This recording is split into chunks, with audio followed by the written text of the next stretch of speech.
Acting chairman, Mr. Plenipotentiary, Yeah, exactly, right. Mr. All-Powerful. Yeah.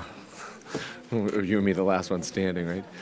Hi, welcome to the Broadcasting Board of Governors Open meeting.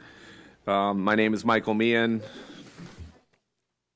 Victor and I did rock, paper, scissors, and I get to chair the meeting today. Welcome people in the room. Welcome to the people on the web. As you may have heard, Dennis Mulhop resigned from the board on Tuesday. I want to thank Dennis for his time and service to the board.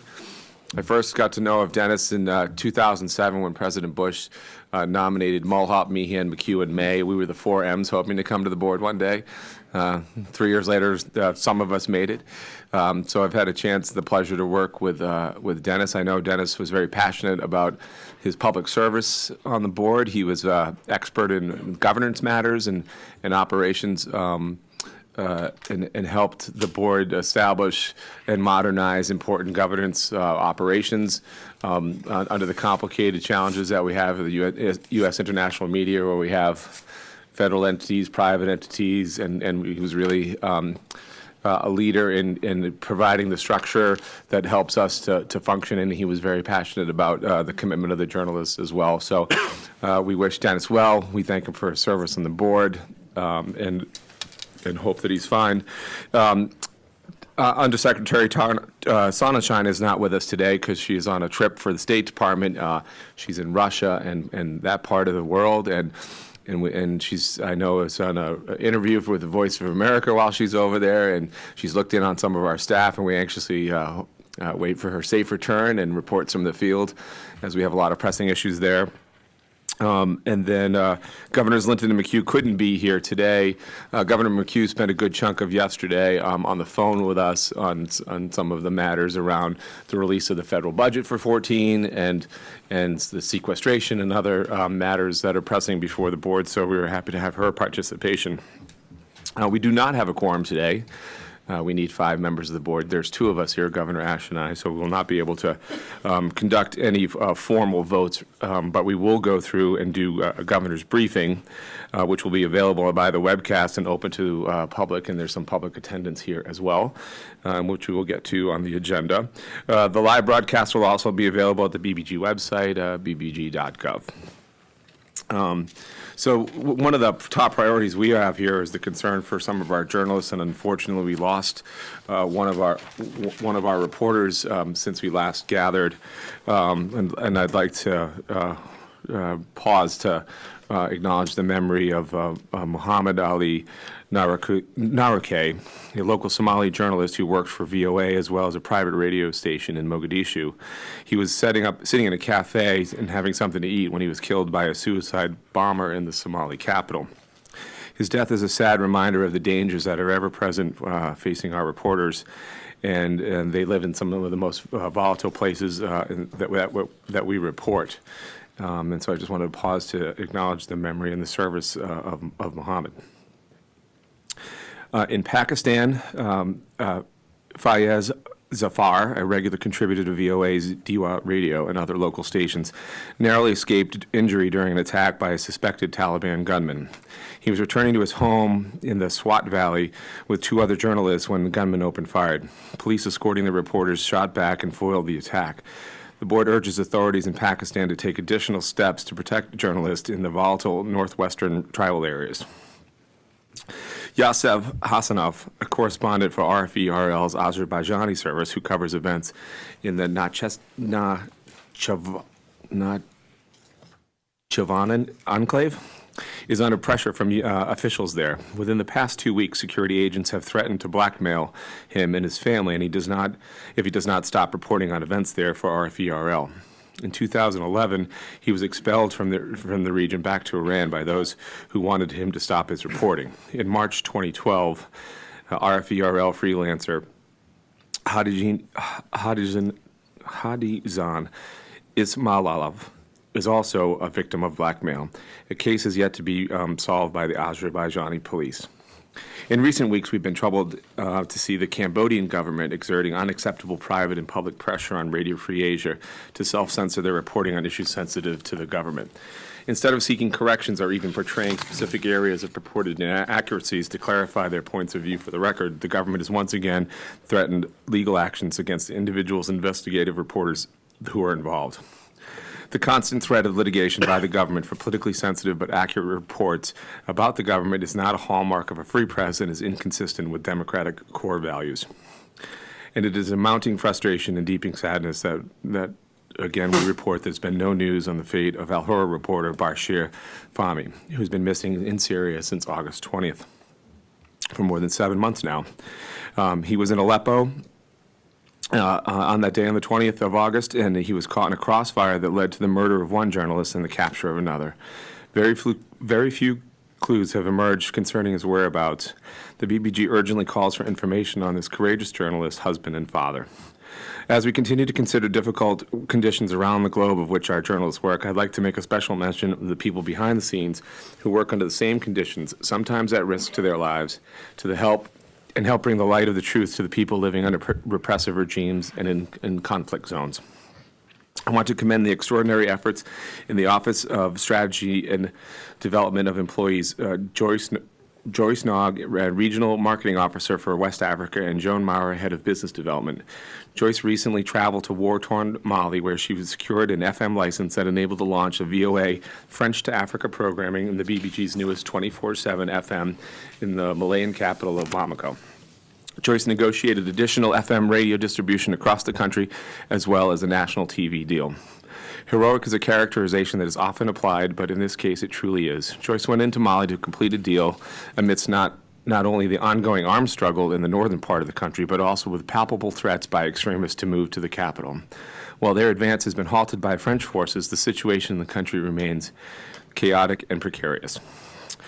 Joe Maurer worked through the U.S. AFRICOM through a long and complex process to secure $600,000 in new funding for a special program for Mali and Swahili that has been distributed on our FM stations, as well as on affiliate stations throughout the region. The funding for this reason VOA has been able to stand up a Bambara language for Mali. Bambara is spoken by about 80% of the Malayans and for far more than those who speak and understand French. This new program will enable VOA to reach a far broader audience with essential news about the crisis around the country, as well as the practical information on the topics that will help them lead better lives, such as health and entrepreneurship. And this is one of the great examples that I feel that the agency works across other government agencies and leverages the resources, working with AFRICOM and the spirited and courageous leadership of the people here, that in times where most of the country doesn't appreciate the things that Washington can get done, these are examples of people who put their lives on the line and work very hard to bring freedom and information to places, and it's very impressive to me and my time here on the board, as I know it is for Governor Ash and our other board members. So we want to thank you all for that. With that opening, I would like to turn to Governor Ash to give us a governance committee report. Thank you very much, Governor Meehan, and thank you for presiding today at this BBG board meeting. And I'll give a report on the governance committee meeting as well as some other comments. The governance committee is now a 3-member committee. Prior to Governor Mulhop's resignation, it was a 4-member committee. And being a 3-member committee, we had a quorum with myself and Governor McHugh present. Governor McHugh was elected to serve as the new chair of the governance committee because Governor Mulhop had been the chair and obviously with his resignation was no longer the chair. But with the Governor McHugh's concurrence, I in effect presided at yesterday's meeting, and there were several areas of discussion and action that were taken. We were pleased to have Governor Meehan there with us, and while he technically wasn't a member of the committee, he was a full participant in terms of the discussions that we had. And since the board, which by law is a 9-member board, is now a 5-member board in terms of occupied seats with 4 vacancies, obviously by law we have to have 5 members present to have a quorum for the full board. and you may want to listen carefully for those on webcam, but for the grantees, which are separate boards, 501c3s, the 5-member quorum rule does not apply. They operate under different and separate bylaws, separate for each of the 3 grantees, and in each of those cases, it provides that a majority of the existing members constitutes a quorum. So we actually did have a Radio Free Europe, Radio Liberty board meeting yesterday, which I can talk about a little bit later, when Mr. Klaus, our CEO, makes his report. Did meet. We had a quorum, Governor Meehan, Governor McHugh, and myself, 3 of the 5, and we're able to transact business. Today, the only business we can transact legally is a motion to adjourn to a day certain, which we'll come to in a few minutes. That's the only motion that is permitted when there is not a quorum under Robert's Rules of Order and the existing bylaws of BBG. We were, as I said, had 3 members of the board present, 2 members of the 3-member committee. We discussed at some length the impact of sequestration and the unhappiness that exists fairly uniformly. That's not unique to one grantee or IBB, OCB, or VOA.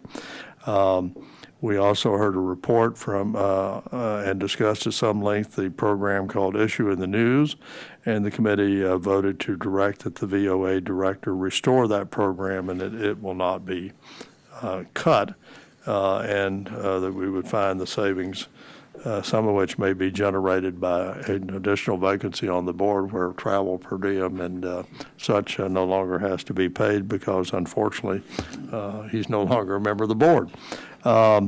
We also asked that the IBB director provide us information on savings of a various variety of furloughs if they existed in the non-union category. So for those who are union members, we did not discuss furloughs for union members, but we want the information. That doesn't mean we will do it. It just means we want the information.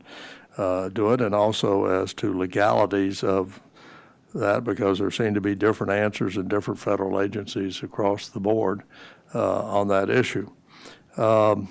We also discussed and adopted a protocol, and I see we have 2 or 3 persons here today to let the public speak. And the protocol was we'd play it by ear, basically, but at least 10 members, but we'd have it. It'd be a work in progress, so we'll see how it works. But the bottom line is we want to hear from the public. We want to let people have up to 3 minutes each to tell us whatever it is they want to tell us.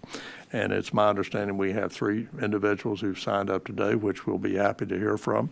We set a limit of 10, but if that doesn't become workable, we can obviously revisit it. It's obviously not a problem today because we didn't have 10 people sign up to speak. And obviously you can have people sign up to speak and then for some reason they don't come to the meeting and then there's less than 10, and so do you have an alternative list? But anyway, we did that.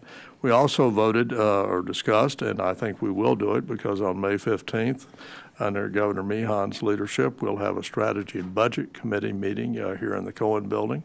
But we also plan to have a town hall meeting, which we haven't, the board, for those board members who can come, which frankly we haven't had in over a year and is long overdue. I suspect with some of the budget issues it will be of interest. Let me say to those people who come, we are probably not your salvation. We can't resolve some of the issues. The budget that was presented by the president is the president's budget. It does impact us. If you have views on it, for or against, and from what I hear, a number are against, then you should exercise your First Amendment rights and communicate with members of the Congress, because it's the Congress that now has the budget, and the Congress will determine in its wisdom how the budget should be disposed of. It is a factual fact that both Democratic and Republican presidents in the last several years have not been successful in having the Congress enact their budget. So I ran into one person here in the hallway almost in tears this morning, and I told him, don't worry. If history's a guide, it probably won't pass, and something else will pass. It may be a continuing resolution. There will be a time to get alarmed, but it's not today. It's a time to be concerned and to express your views. And certainly at the town hall meeting, we're happy to hear about that, but we're also happy to hear about any other issues that employees have. This board is genuinely concerned about morale issues, which we know are not as good as we would want them to be.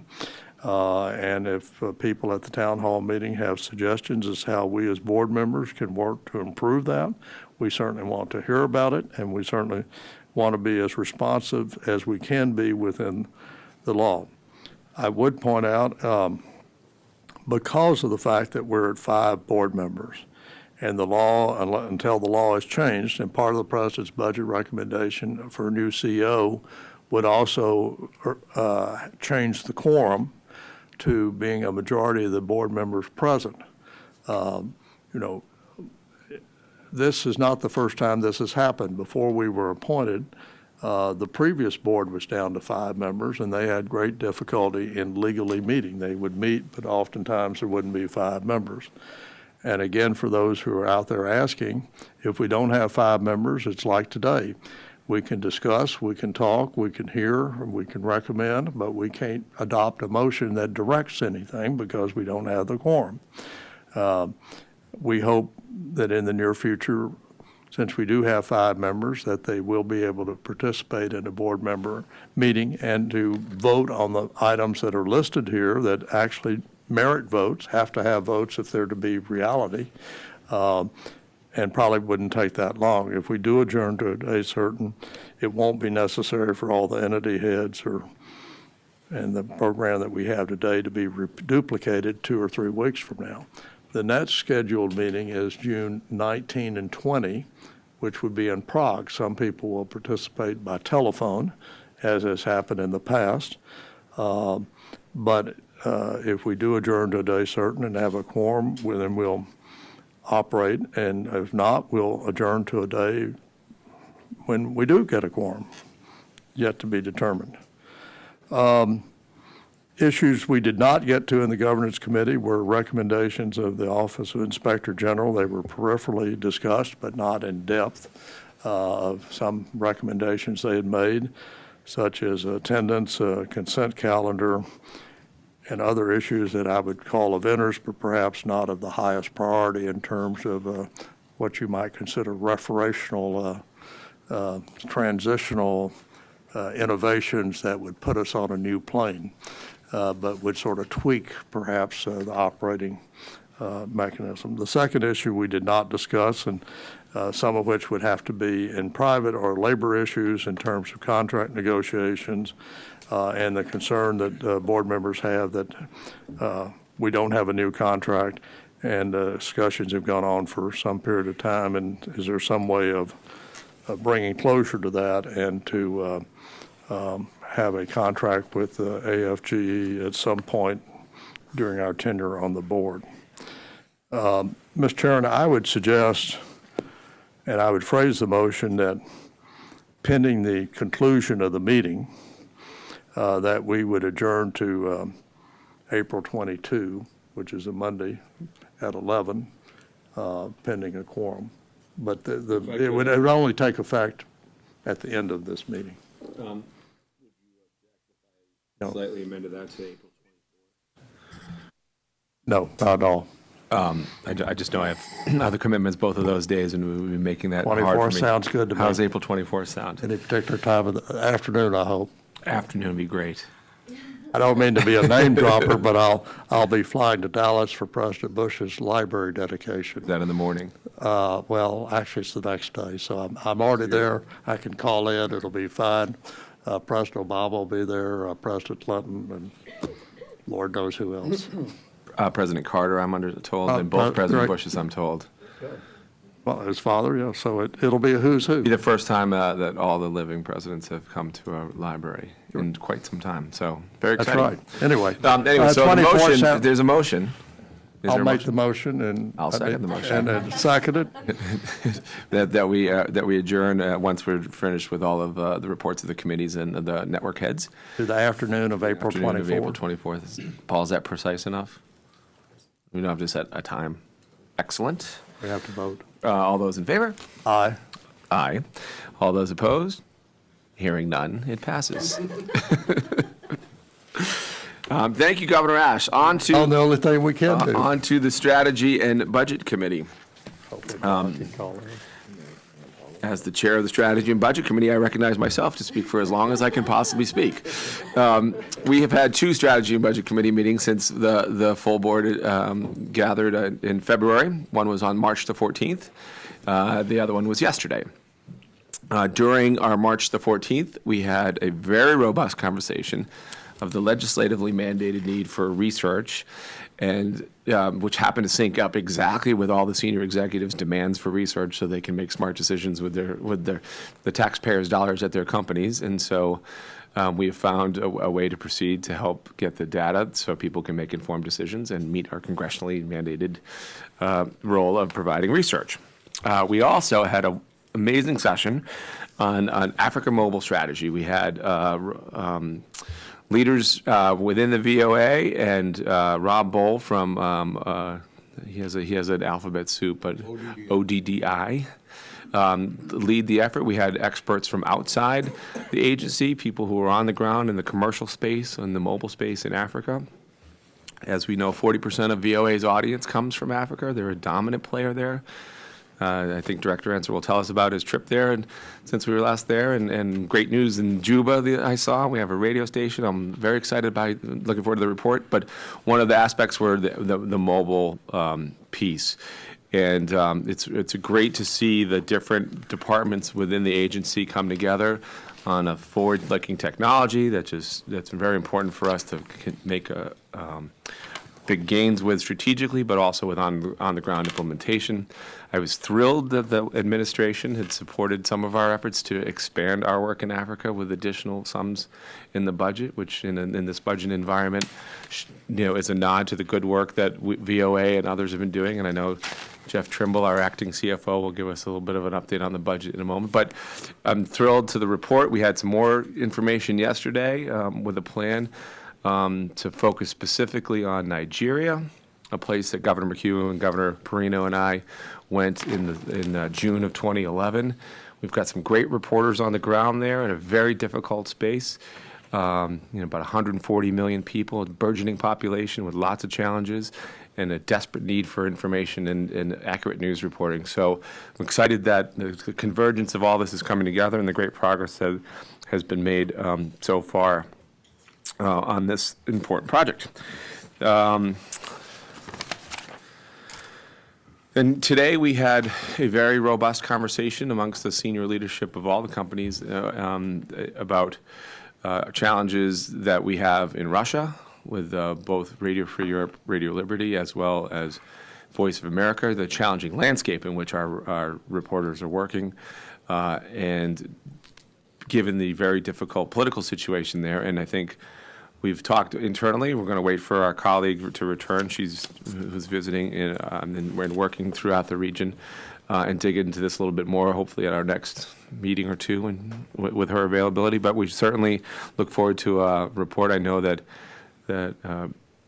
Acting President Kevin Close has been spent some time there and has been working on some of the challenges, as well as Director David Enser. Then, Bruce, are we going to do a language service review update, or are we just going to let everyone know that a lot of meetings have been happening on our language service review the last 3 weeks? Exactly that, and that the process is underway, and we should bring it to a close, report out to the Strategy and Budget Committee, and then to the full board over the next month. Excellent. I've had a chance to listen to a couple on the phone and be here for a couple of them, and I think some of the important work that we do is to stop and take a good inventory of what's working and what's not working. I also would like to welcome Dan Scribney, who used to work at the Voice of America, who's been called out of retirement to come a new federal term I've learned that they did to you. It sounds horrible, except unless it's a federal government term. But we're glad to have you here, and Dan's participated with us the last 2 days, working for Undersecretary Sonnenschein You have a title, or you're just Senior advisor for BBG. senior advisor for BBG? That's the way we like it, a dedicated BBG person. And his input's been very valuable to us as we've been talking through many issues today, both your time at the State Department and your time here at VOA. So welcome back, and thanks for your shoulder to our cause. With that, I'm sure I'm supposed to call on somebody next. Are we going to Carlos? Carlos is next. So I would like to ask Carlos, the director of the Office of Cuba Broadcasting, who's joining us by video conference to update the board on OCB activities. Carlos, Victor and I really wanted to be there with you for this board meeting. But, in this time of austerity, Victor said there's no way we can go see Carlos. So just kidding. Go ahead, Carlos. You guys are always welcome, and we look forward to having you here soon. You haven't visited us in a long time.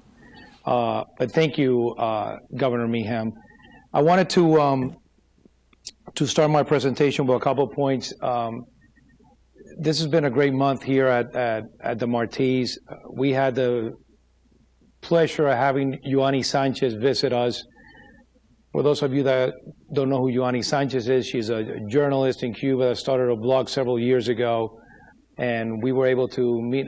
I met with her several times, but the staff here, all our team, we were able to have a small town meeting. It was like a family gathering with Ioanni Sanchez here for quite a good time, and we had a lot of feedback, and it was a great discussion as to the things that we are doing inside the island and the things that we can improve on.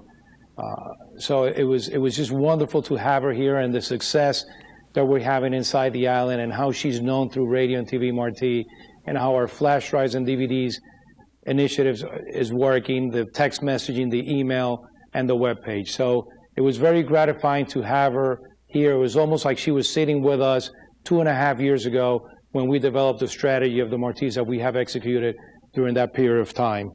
On a little bit it is a little bit of a sad note, I want to express publicly my condolences to Congresswoman Ileana Ross. I just heard that her father has passed. Her father was a strong supporter of the freedom of Cuba, a prolific author, and I'm sure he's, her family is going through some tough times now. As we all know, Congressman Ross is a strong supporter of international broadcasting and a strong supporter of the mission of Radio and TV Marti.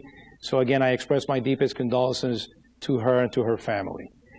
We're going to go to the tape now, and I want to please take note of the amount of content that is being generated from inside the island.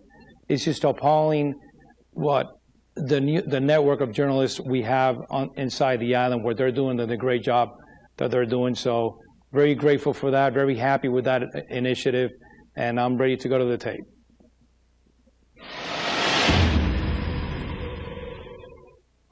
Original content, news stories, and programming dominated all three platforms at the Martis this March.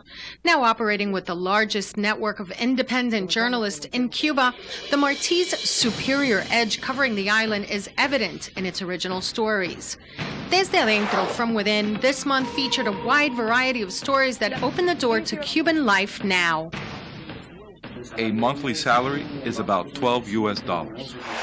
On the subject of education, educators and students spoke about the current state of decay and lack of structure in an almost non-existent educational system. There is a void in basic values and morals in the youth. From Within looked at how the ration book for many is still the method for purchasing food and other basic necessities. While one report celebrated the 9th anniversary of the ADO, also known as the Eastern Democratic Alliance, an independent organization whose objective is to unite all different civic movements that support human rights and democracy in Cuba, plurality issues were the subject of another report where the need for an open multi-party system was expressed. I think that one head can't solve 12 million economic problems on the island.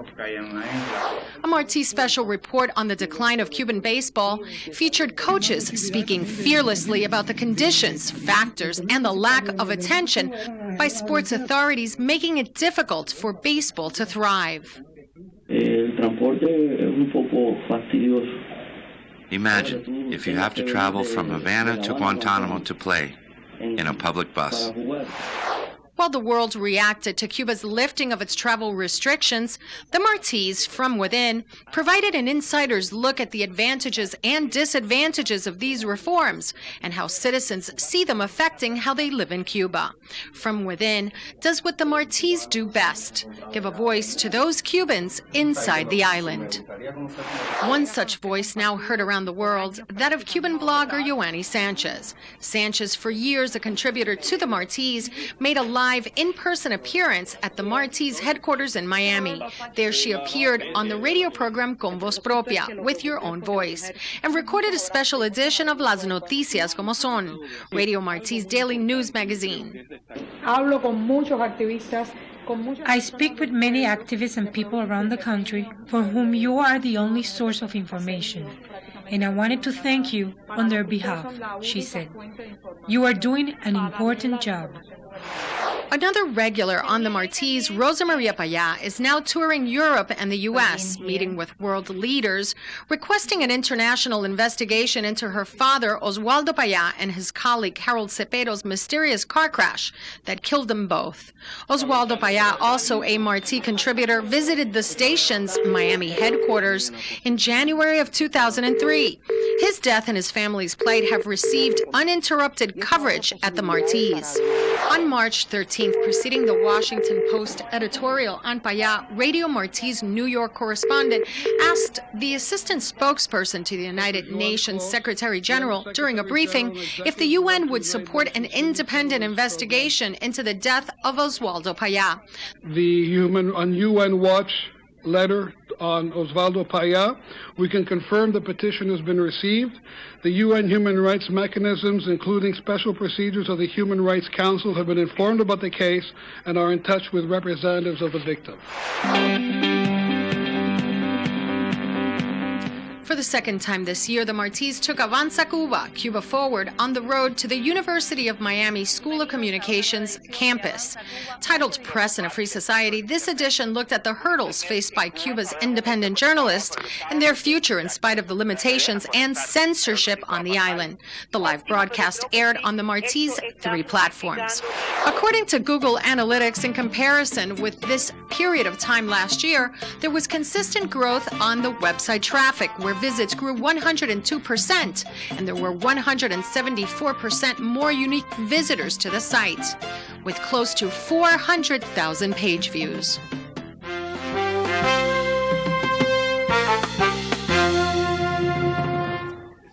Mr. Chairman, I just want to add that Rosa Maria Payá will be visiting the station tomorrow, as well as Orlando Luis Pardo, who's a blogger that was mentioned during our presentation.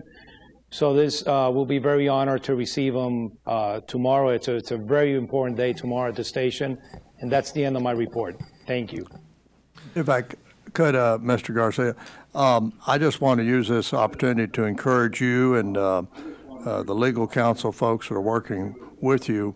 Now that the Department of Justice has taken over the lawsuit that you inherited, all of us inherited from a previous administration, on employees at OCB who were RIFed. And I don't bring this up because it's a minor lawsuit. It's important not only in terms of the issue of how employees may or may not be RIFed, but the dollar amounts that are exposure now are exceeding $3 million. Obviously, if the BBG prevails, then that wouldn't exist. But now the DOJ has taken over the lawsuit, it seems to me there might be an opportunity, maybe a small window, but we ought to explore it. Is there a possibility of settlement? That is, both parties talking to each other. That isn't to preordain or suggest from my standpoint what the settlement ought to be. But I think anytime you can take a major lawsuit where there's that kind of exposure, and if it continues on for another year or two, and in the end we lost, and right now we've been losing at every turn, the exposure could reach $5 million. And at a time of sequestration and reduced budgets, coming up with $5 million would be a pretty tough thing to do. But if the court's ordered, you don't have a whole lot of choice. I'm just saying that the situation is such that it calls out at least for discussions. The discussions may lead nowhere, or the discussions might lead somewhere. Until you have a discussion, you don't know. So I'm just using this time to encourage you and the others who have inherited this and who have a voice in the matter to look at it seriously and see what can be done to get this off the table, if in fact it can be done.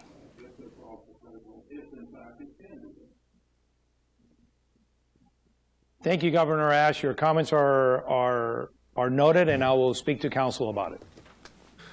And Carlos, thank you. I'm very thrilled about the numbers you're moving on the analytics. That's been a tremendous progress under your leadership there. I remember visiting you and showing us the day you turned the switch on to move some of the social media stuff, and you've had a really amazing growth, particularly given some of the technical challenges on the island and our ability of the way we work. So I'm thrilled to see that you and the team are really have excelled in that space as well. So thank you for your excellent report. With that, I'm going to turn it over to the Voice of America Director, David Enser. Thank you, Governor. I don't know what the sound is in the background there. Someone's talking. Our work in my office in the last few weeks has been heavily focused around sequestration issues, issues relating to the President's budget, on which I have been briefing staff over the last couple of days. But we also have worked along with my colleague, Director Dick Lobo, on a workplace engagement initiative, which Dick and I have launched. And as you know, it's designed to try to bring to the BBG some of the ideas that have worked in other federal agencies. We brought in the Partnership for Public Service, an organization, an NGO that has worked in the past successfully to improve workplace conditions in other places. And so without wanting to say that everything's going to change overnight, because it certainly isn't, we've started a process. The partnership has told us this is something you have to think of as a multi-year process. But we're hopeful, I think I can speak for Dick, that over time this is going to help make this a better place to work. I don't want to exaggerate it. It's not going to solve every problem, but it should help us on some of them. It provides a way that people from all over the workplace can help us to make this a better place to work. And the process involves creating action leaders for different areas who are managers, who I trust, but who will also have to be accountable for the work that they do in this area. So Dick and I are hopeful that this initiative, while it may take time, will, without changing the world, will make this a better workplace. But I want to mostly talk to you, if I may, about my trip to Africa that ended not long ago. And if I may get some slides up, also just mention a couple of other quick things while we're in the picture business, which is my favorite business, really. That's the second. There you go.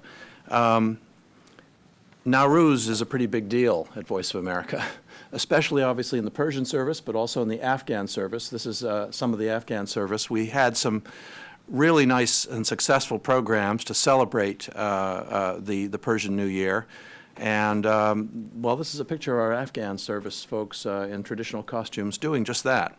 And the second picture I wanted to show you is, I think this is really kind of an iconic photo.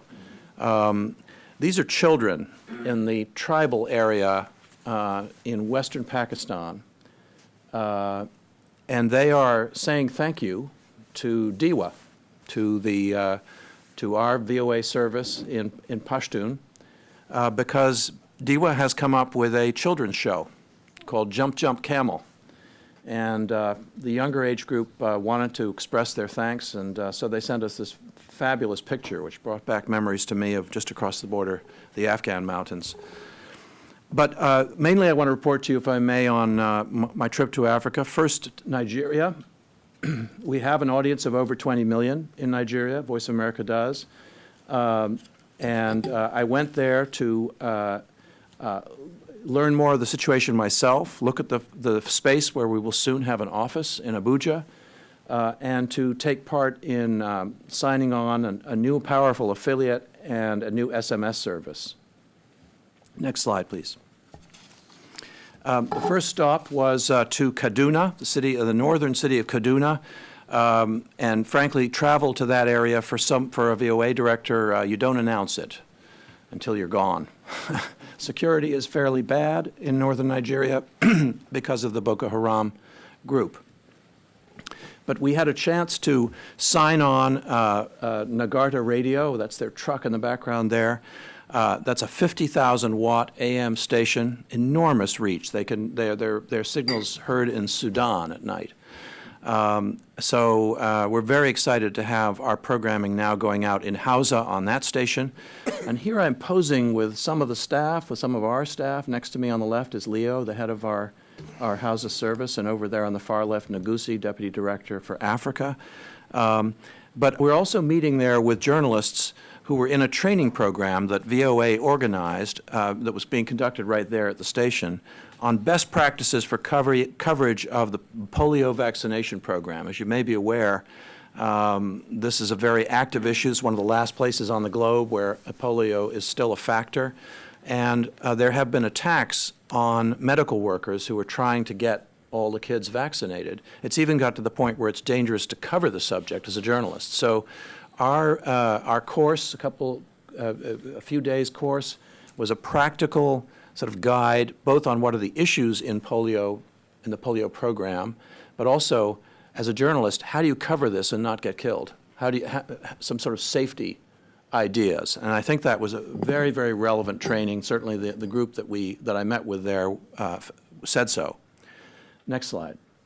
Here I am meeting along with Nagusi and Leo again, and in the white there is the Vice President of Nigeria, a gentleman who I've had the pleasure and honor of meeting also here at this table in the past. He's very interested in VOA. He's a regular listener. That's right.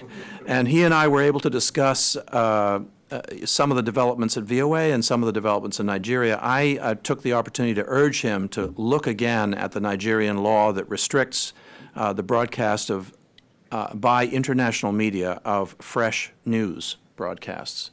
I suggested to him that, in fact, the changes that have occurred in the United States in terms of the Smith-Mundt Act might be salutary to look at. Again, the world has changed. The news is going to be out there anyway on the Internet, and isn't it time for governments to sort of look again at laws that don't recognize that information is instantaneous now and people have a right to it? He said he'd look at it. This is a slide of the signing ceremony for a new SMS program that delivers news headlines on 3 of the largest mobile providers in the country. The man to my left is the head of 70th Precinct, which is an aggregation company with which we signed the deal. That's a big deal for us because SMS is a very popular format in Nigeria, and this is a new and exciting way for us to get our product to people on the mobile telephone. We had a big press turnout for the event, and local media and officials involved in the project took part in the event and signing ceremony. Next slide. I also did a 1-hour-long interview on Nigerian state television, and I was told by the interviewer that this is the largest audience program in the country. I would just offer that I think this may be the largest exposure Voice of America has ever had in Nigeria at any one time. Then it was to get to Mali, where, as you know, governors, we broadcast in French and now Bambara and Songhai. This is a country that has had a lot of recent trouble. The Islamist push south, and then the French and others, African forces, moving in to stop that. The troops are still there. It's an unstable situation, to put it mildly, as you mentioned earlier. And we have been talking, and you have as well, to the White House and others about the need for VOA to do everything it could to help out the people of Mali at this difficult time. We had next slide. We had a successful launch ceremony for the new FM transmitter that OSD and TSI have worked so very hard and long to help set up. Government officials, representatives from the embassy, and media attended the event, and I'm grateful to our affiliate relations staff as well. I really here just want to salute Bruce's team and the TSI folks for getting this done. I went up on the mountain and looked at the actual transmitter. We're on the tallest tower at the very top. We have the strongest signal in Bamako. And we're broadcasting in Bambara, which is the local language. Note to others, BBC and RFI are not doing this. Don't know why, but we'll take it. So we're very well placed now to build an already good audience in Mali, and I'm looking forward to seeing how the numbers go over the next year. It's really exciting. We have obviously our French programs on the air there. We've got a lot of music. We've discovered that our African ethnomusicologist, Heather Maxwell, who she lived for 6 years in Bamako. She speaks Bambara. So she's coming up with a weekly show now, a music show in Bambara. And that's kind of exciting, too. And the Bambara newscasts, which are paid for, as you mentioned, by an outside grant, we're able to run 3 times a day. So French, English, music, teaching English, and Bambara. It's off to a good start. Next slide. We also had a chance to meet with university students, and the students were kind enough to help us with our advertising effort there. By we handed out T-shirts and hats, and they went on instantly, as you can see. So that was definitely a photo op. And these are bright young people. They're the future. They're the hope of Mali. And it was great to see them at the University of Mali practicing their English, and I practiced my French. Combined with the affiliates we have in the north and our Mali One mobile site, which carries our Songhai language broadcast as well as French, I believe we can say that VOA has delivered a robust response to the Islamist insurrection in the north, which you may recall almost resulted in the beating death of one of our stringers. I just wanted to mention, new slide, one little side note, a kind of impact statement of a kind. Here you see me with the ambassador to my left, to the right of me in the picture here, and the person speaking at the podium is the public affairs officer of the embassy. The embassy could not have been kinder and more helpful with every kind of help, including security, which is not a small issue. On the left is the Minister of Communications. He became quite emotional in describing what it means to him personally and to people in Mali that VOA is taking the trouble now to broadcast to the people of Mali in their dominant native language. As I said, this is something neither the French or the British are doing, and perhaps for historical reasons they won't, I don't know. But he said he was deeply moved to hear his own native tongue coming from Washington, D.C. Finally, final stop was Senegal. Frankly, just a very short stop, but it was an opportunity to see our bureau there, to talk to Anne Look, our excellent Central News reporter there, and to discuss with the public affairs people at the embassy what their thoughts are on the market. They urged that we, an OMPP, take another look at this market and try to find possible affiliates. We're not, in their opinion, and I think they're right, we just don't have the impact we should have in Senegal, so it's a project to work on. And it gave me a chance also to see how we cover things in Africa, and both in summing up the 3 countries, I think it's time for some changes in the way we do that. I've asked the Africa Division and others to report back to me on the thought that possibly some of the people, or some of the, shall we say, job positions that exist in French, or for that matter, possibly in Hausa, ought to move from Washington to Africa. So I'm going to hear back from them. I don't know what my team will say on this, but I'm telling you, I think it's something we need to look at. I think it could up our game. Our competitors are doing it, and I think it works for them. So that's my report, sir. Oh, and one more thing. We opened in Juba in the same month. Another 24/7, again, thanks to OSD and TSI. I wasn't at the event, but Sonia Lawrence Green, the head of English for us, was, and apparently it was a big celebration. And obviously, we have a large audience there already. This will just cement that and kind of firm it up in some very good ways. Thank you. Mr. Inger, to follow up, I'm delighted to learn the embassy in Mali was actively involved. The ambassador was involved personally with your visit there.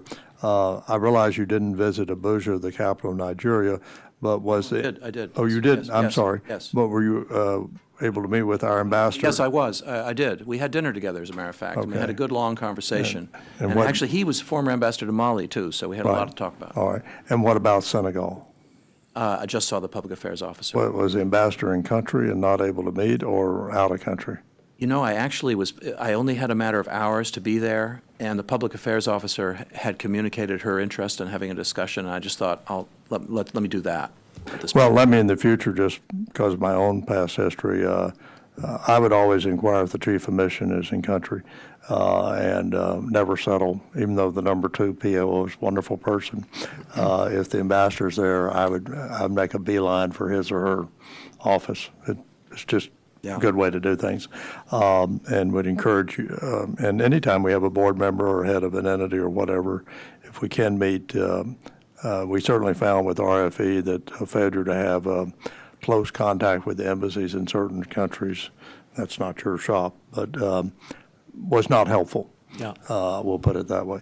Secondly, let me commend you for the personal attention you have paid, and this is the part of the job you probably like the least, in sequestration and having to manage cuts. But obviously, while there have not been furloughs, we are aware that there have been, we may not call them furloughs, but that's what it amounts to with contract employees, or reduced hours, or canceled contracts, or whatever. So it may have a different name, but it's the same thing. But you found out that some legally required letters from the HR office went out, which were anything but kind and gentle, as you would say in the hospital, didn't have a good bedside manner, and have, as I understand it, reached out and sent out second letters.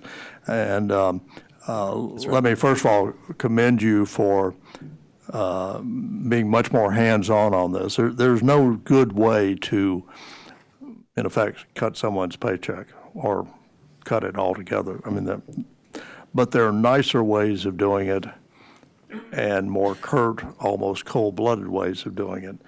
And we as a policy, I'm sure, feel that when things happen, we need to do it in as gentle and as humane way as possible, thanking people for prior service, expressing appreciation, expressing regret we're at where we're at.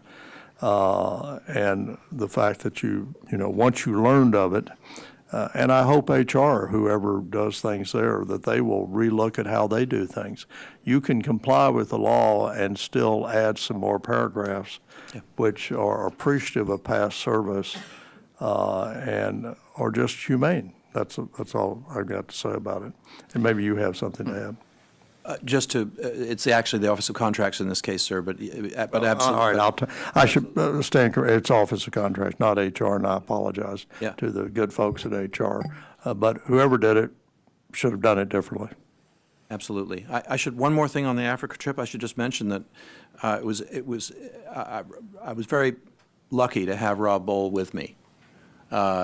The Africa Mobile proposal that he and I briefed to you yesterday is one of the results of the kind of collaboration that you can only really build on long airplane flights. and so I'm excited about where that may lead. Thank you. Excellent. Well, I know that Governor McHugh and former Governor Perino and I had traveled to South Sudan before it was South Sudan and worked with the State Department. So I want to thank everybody. I'm a little bit of an impatient private sector guy these days, but I'm thrilled that we were able to work on this, getting this stick up. We met with the Minister of Information. We got the license. The State Department is putting a model in Africa that we're trying to replicate in other places by putting the transmitter on the property with the security and the integrity and the electricity. And I appreciate the State Department's help in this. And this is a great cooperation. It's a great example. 400,000 people in Juba now now can hear the voice of America on a 24/7 radio, and that's thrilling.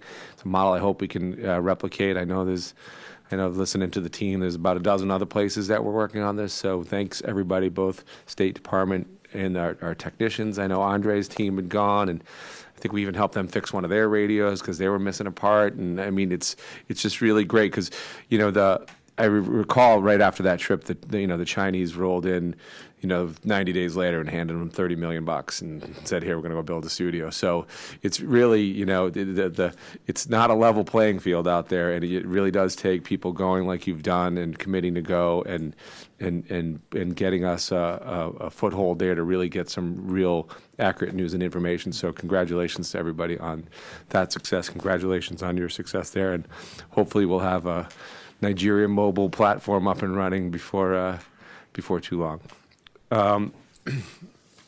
Anything else on Africa or VOA, Governor Ash? Next is Acting President of Radio Free Europe, Radio Liberty, Kevin Close. I don't think I've had a chance to acknowledge and thank you for your willingness in the forum to come in and help the company out at this time. You've returned duty for you, but it's been your experience, your calm, your presence have really helped deal with some challenges that we've faced at the radio in Prague and in Moscow and other places. And then you've really dug in, and it's not been an easy or pleasant job, I know, but I can't thank you enough for your professionalism and guiding this board and that company during this time. Not only are you helping us to address challenges you inherited, but your eyes are looking forward to where we can continue to grow the enterprise and be opportunistic. So let me turn it over to you, Kevin. Thank you. Thank you, sir. I have nothing to say.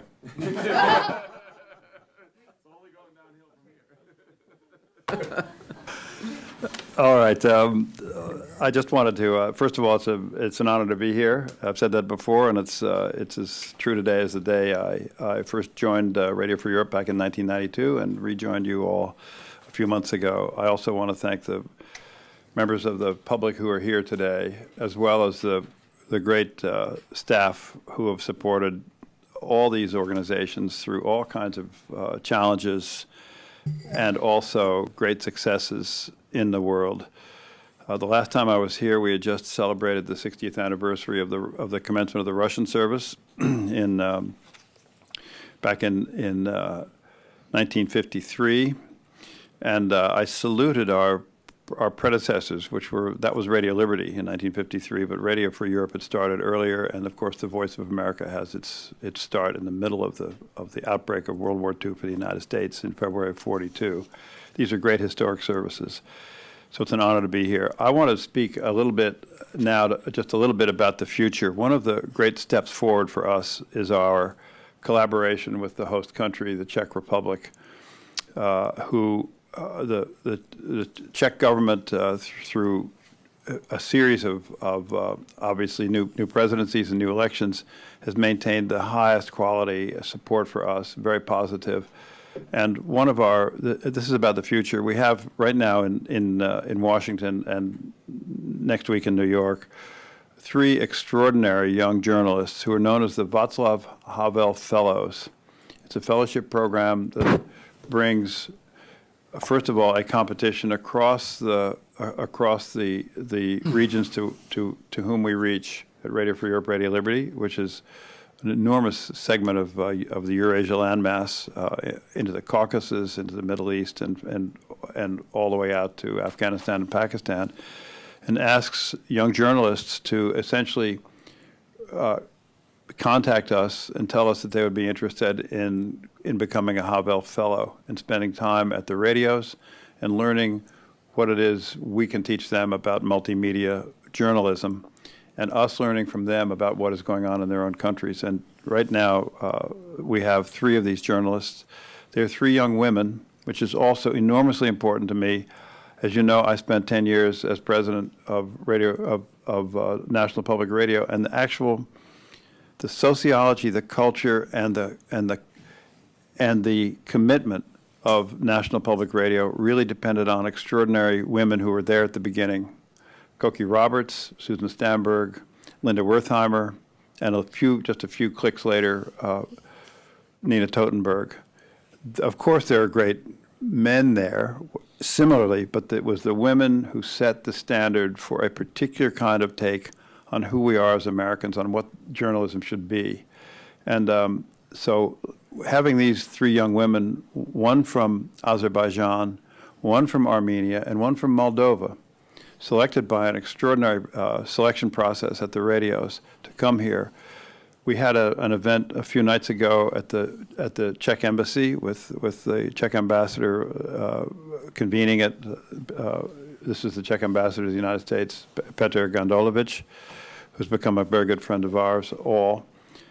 There were 50 or 60 people in this audience, and they were completely stunned by the power, the wonderful, nuanced commitment that these young people have to what journalism means for them. And in each country, of course, the Freedom House assessment of freedom of speech and freedom of press, freedom of journalism, is different in each case. It is opening in Armenia, and Armenia has gained ground from a darker past. It is also very open in Moldova. It is very much less so in Azerbaijan. Each one of these young people had come hoping to improve their skills, their talents, but also to make contact in the world in which all of us live here, which is a world of internationalism and of careful thinking, not only about our own land or region, but also the people around us. And so for our visitors, I will tell you very proudly that in the name of Václav Havel, who believed deeply in the power of journalism and also believed deeply in the power of a civilizing society, one that isn't yet formed, but one that aspires to form itself under rules of law and common ground, and then to find and to choose its own leaders. That final step depends entirely on freedom of information, which is clear and accurate, fact-based, contextual, and independent. And he knew that from the beginning of his life, and we have been able, through the generosity of the people of the Czech Republic and its government, we've been able to reach out in new ways. This is a first iteration for us. This is the second round of these fellowships, and as we become more adept at it, and as we look at it and empower it more, we will hope to have them come to Washington so that you all can meet them as well, and they could perhaps make a presentation to you all who've so carefully and so faithfully come to our open meetings, and also for the staffs of not only of Radio Free Europe, Radio Liberty here, which is a very small staff here, but a very important one, obviously, but also the staffs who are based here in Washington, D.C. and in the Washington region. So that's a start, and I think it's a very powerful start for us because it says, in our 60th year, fulsome in our 60th year, we're looking ahead, and we have lots of help to do that. I wanted to thank Andres and the TSI. Some of these acronyms I'm not familiar with, so I hope I got the right one.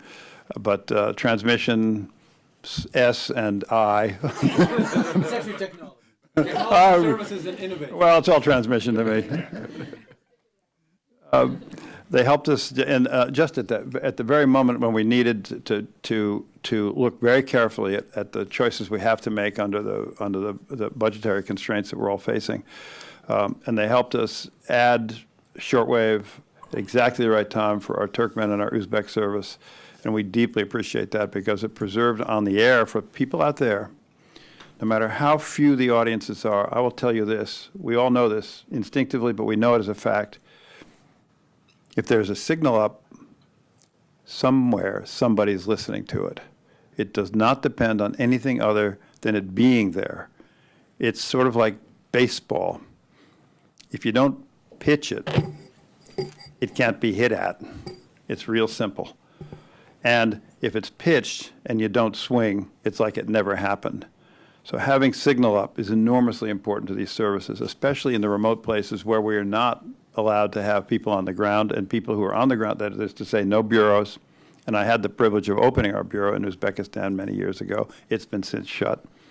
But we have courageous, independent journalists who are committed to the growth of free societies in these countries where that is not That is not the precept of the governance.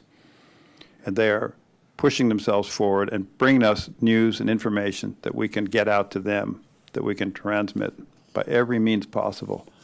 So I want to thank you all here in Washington for working with us to make sure that happened.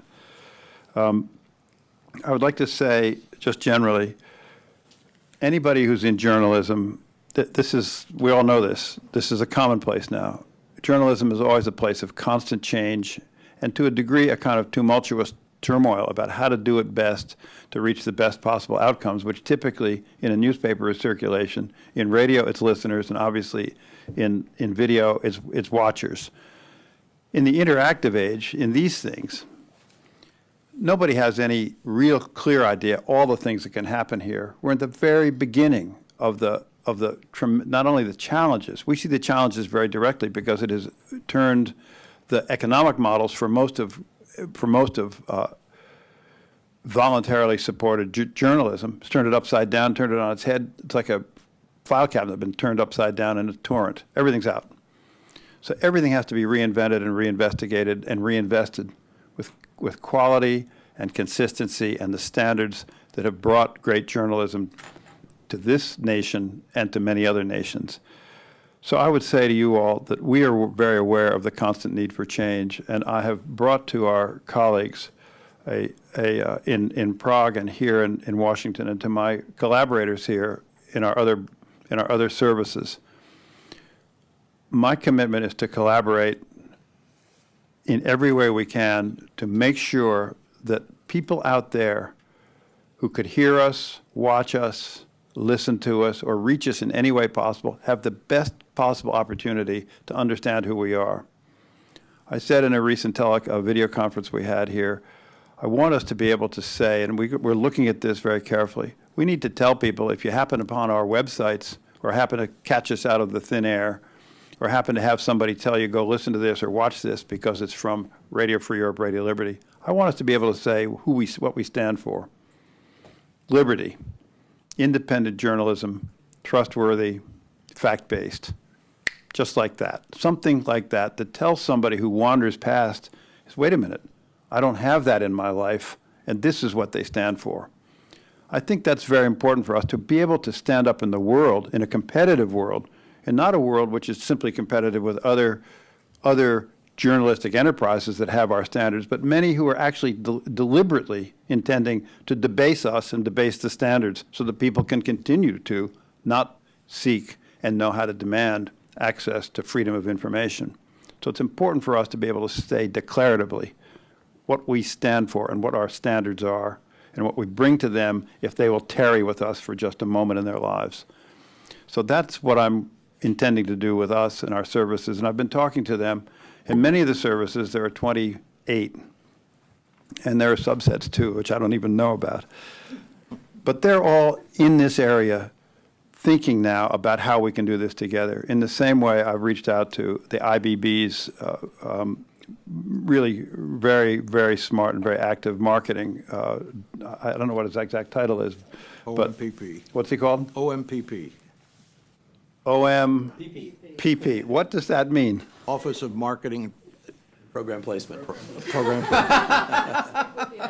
Yeah. But I like the guy. He's very good at what he does. You probably don't want to know what it means. I don't. It means something else in a different setting. But we've been talking about what kind of, in effect, little buttons you could put in the streams that would help us identify ourselves, and it could be as simple as a 15-second, insert a profile of somebody who actually does either broadcast journalism or web-based journalism or video journalism. Says, I'm so-and-so, I'm so proud to work in this organization, tune us in.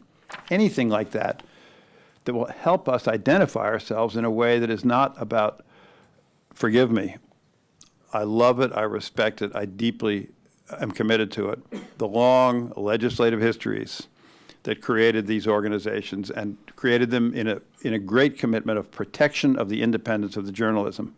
I want us to shorthand that so people can get it quick, because that's the way they live now. And we don't get much time with them. So those are some of the ideas that I've brought to Prague and here. And I will tell you that there are people greatly interested in these matters. And it fits to me in the constant tumultuous change that we all face. And finally, I want to finish with one other matter. I'm deeply interested in collaboration with the Voice of America, with Radio Free Asia, with the Office of Cuban Broadcasting. Let's see, I'm sure I've left out the most important person in the room. That was intentional. Yes, exactly. Middle East Broadcasting, and my great friend Brian Conniff, whom I've known actually for 21 years now, which is quite a long time, and I've admired him and all that he's done for international broadcasting. So what am I interested in? What am I talking about here? There is a rubric that is common in the dialogues about what we do. It's a rubric which talks about overlap and duplication. I tell you, just look at history and look at nature. Nature gives creatures, if it can, two functioning vision instruments. We have given cars and automobiles and trucks, even tractors that I grew up with in the farm that I was raised on, two headlights if we just figured out how to change the headlight in the Farmall IH, if we knew that, and to actually have a bulb to change it. We need parallax, and we need to talk about parallax because parallax is about depth perception.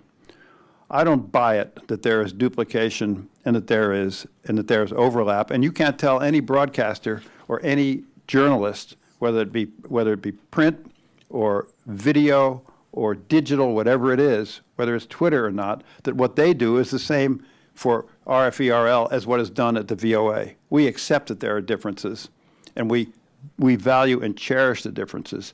We need to emphasize our common strengths, not to get into a dialogue with anybody about overlap and duplication, because we don't do that.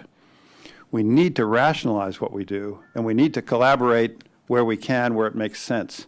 But we have to commit to a common ground understanding of what it is we do. Otherwise, we're going to be drawn into a dialogue that talks about, oh, you're right, they're overlapping us, or oh, you're right, we're duplicating what they're doing, and we shouldn't do that. Slap my hand, take my money from me, or whatever it might be. It is a self-defeating dialectic. And I want us to understand that and to commit to understanding that we are in this together, and that together we can do parallax and depth perception, and therefore people who are struggling around the darkened part of the world where freedom of information and freedom of speech and freedom of assembly and freedom of press does not exist or is under challenge. They don't have the open ground that we have. It wasn't given to them, and in our case it was built over more than 150 years of complicated history. And it wasn't always easy to do. And you couldn't just summarize it in a simple tract or in a recollection or in a letter. It happened in conflict, in confrontation, in constant pushing and shoving and commitment and going back to it again and again, and people who didn't give it up. And we created a wide space for ourselves. It is a space where parallax is common to us all. It is our obligation, I believe, governors and people in this audience, I believe is our common ground to make sure that parallax and depth perception, by using multiple means of reaching people who are questing for information they can trust in all our identities, that we do that and do that strongly. Thank you very much. Thank you, Kevin, very much. If I can, Mr. Chair, let me first, Mr. Close, let me just thank you for all you've done in the last 10 weeks. I think in a prior life you must have been a firefighter and worked for a volunteer fire department, because you went to a 4-alarm fire and have succeeded in dousing the flames and creating a new way of doing business, for which we all applaud you. I think you probably, we should announce that as a result of the Radio Free Europe business meeting yesterday, we elected a new chairman, Susan McHugh, to replace Dennis Mulhop, who had resigned, and I was elected to be vice chair, and we look forward to continuing this relationship with you. I know also Governor McHugh is looking forward to visiting Moscow and the RFE office there in early May, if it can all be worked out. And I know, and of course, you'll be hosting the BBG board meeting in Prague on June 19 and 20. Yes, sir. And we look forward to, and certainly we're available to meet with any members of the host government there in the Czech Republic, if it would be helpful to you all or whoever you think so, as well as Ambassador Eisen there. And I look forward to going on to Moscow immediately after that to on June 2021 to see the new office and to meet with various people who, and as well as at RFE and the at the American Embassy there in Moscow as well. I might also add, since we brought up the discussion, but at some point this year I hope to make a personal trip to Kyrgyzstan, Kazakhstan, and Uzbekistan, where I know two of the chiefs of missions personally, because our ambassador in Kazakhstan was our consul general in Krakow when I was ambassador, Ken Fairfax, and George Kroll, our ambassador in Uzbekistan, was the ambassador to Belarus at the same time, back when we had an ambassador. Maybe we have one now, but it hadn't always been easy to have an ambassador in Minsk. One of our econ section leaders is Laura Grishmer, is now the DCM at our embassy in Kyrgyzstan.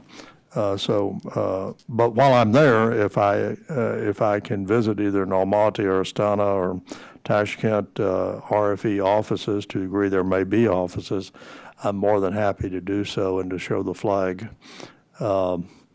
at that time. So again, thank you for what you've done and continue to do in getting RFE back on the right track. There's still a ways to go, but the progress has been good. The tone has been incredible, and the reception of the employees, at least the ones that drop emails over the transom to me, are very pleasant. Thank you, Governor Ash. The meeting's scheduled to end at 2:00, and unfortunately we have a lot more folks to give reports. So maybe what I could do is turn to President Libby Liu for her Radio Free Asia report, and then crush Brian by asking him to keep his short, and then see if Director Lobo could maybe send some of the staff reports to us in writing if they hadn't been sent to us already, and allow the members of the public an opportunity to address the board. So, Governor Ash. Yeah, fine. Well, I was going to say I don't mind if you have to. I don't mind staying for a few more minutes just to let everyone have their say, if that's a Sure. issue. I'd like to be here for the members of the public, so if we could accelerate the two other network heads' reports and take the public questions. I'll switch them around. Okay. That's So, fine with me. President Liu. Okay, mine will be very brief. I think I have a less than 1 minute video. I refer you to my 55-page monthly board report for the accounts of our incredibly action-filled month of attacks from every government, it seems, and cyber attacks. Although I do want to take a moment to say welcome to our new Tibetan Service Director, Tenzin Nyamgal Tetong, who we're very thrilled to have lured away from Stanford. The video I'm going to show you comes from central Burma, from Maitila, where sectarian violence broke out. RFA reporters were amongst a group of 9 who were the first on the scene in a automobile. When they arrived, houses and shops were being set on fire, and a group of armed Buddhist monks took control over the car and threatened the reporters, including ours, who were taking pictures. One extremist monk put a foot-long dagger to the throat of an AP photographer, and they proceeded to destroy all the memory cards of the photos and videos before the reporters found refuge in a friendly mosque. There was more than a week of deadly clashes since then, and now there's a state of emergency declared, and the situation is calm for the moment. But 43 people have been killed, thousands have been left homeless, more than 1,000 buildings were destroyed, including 37 mosques, and we got a video out, so I'm going to show it to you. The New York Times, The Guardian, and many other international media picked this up from our Facebook page. And the New York Times translated the line from the video that says, from onlookers, "Oh, look how many there are. Let's kill them, kill them, kill them." So I bring you the video smuggled out of that scene.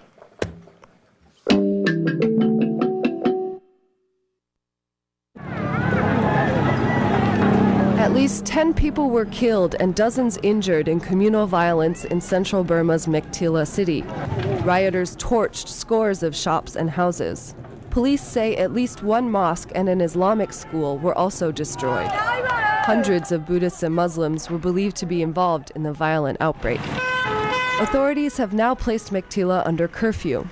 Police and other security reinforcements were dispatched to the city to impose order and prevent the clashes from spreading. Police sources told RFA that the violence was triggered by an argument in a Muslim goldsmith's shop in the city's central bazaar. Burma comprises numerous ethnic minorities, some of which have long-standing hostility toward each other and the central government. Ethnic clashes last year between Rohingya Muslims and Buddhist Rakhines in northwestern Burma's Rakhine state left at least 180 dead and thousands homeless.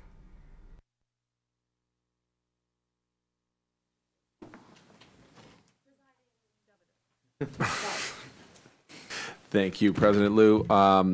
We hope you're recovering from your injury. MBM President Brian Connell. Okay, thank you. I'll just hit highlights also. We had a busy month. We covered extensively President Obama's trip to Israel, the West Bank, and Jordan. Our White House correspondent accompanied the president on his trip. We broadcast live the simultaneous translations of all speeches and public remarks, as well as holding interviews with students in the West Bank and in Israel, religious leaders, rabbis, and imams throughout the trip to give it context and flavor, in addition to just the public events. Another major editorial event we had this past month was the 10th year anniversary of the Iraq War. Our Iraq stream covered this extensively with reports from the provinces, as well as interviews with American policymakers, past and present, discussing the future of Iraq. We also covered the Arab Summit in Doha. Syria was at the top of the agenda. We carried live speeches and interviews with the various Syrian opposition leaders, as well as the Egyptian President Morsi. Other notable interviews that we had, exclusive interviews with the Libyan Prime Minister. Al-Hurra's Pentagon correspondent accompanied the chairman of the Joint Chiefs of Staff, General Dempsey, to Kabul, and was able to secure an exclusive interview, which was picked up globally through various media outlets. And then just one last note, we had achieved the milestone of Al-Hurra's Facebook page, surpassing 1 million fans, which we were happy about. Radio Sawa is very close behind. And that doesn't include all the other individual show pages, which are gaining rapidly. And it's just a note that just a few years ago, we didn't even think of this space as an area that we could make an impact. Nobody thought the Middle East was ripe for internet penetration, and it's moving very rapidly. And we're happy with the success we're making, but still more needs to be done. That's my report. Thank you, Governor Ash. Thank you, Brian.